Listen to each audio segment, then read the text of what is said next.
পরীক্ষার খাতা যখন মায়ের হাতে পড়ে যায়। এবারে তো পরীক্ষায় আমি ম্যাথে 100-র মধ্যে মাত্র 2 পেয়েছি। এই খাতাটা যদি মায়ের হাতে পড়ে তাহলে তো আমাকে আর আস্ত রাখবে না।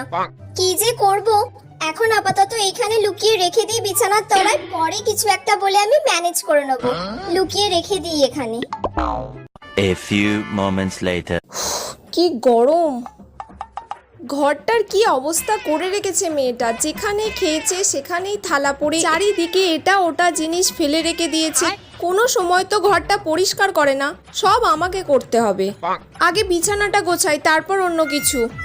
এটা আবার কি এখানে? এই মরেছে, যা মায়ের হাতে পড়ে গেল পরীক্ষার খাতাটা। অঙ্কতে 100-র মধ্যে মাত্র 2 পেয়েছে। আজকে তো আমি শেষ।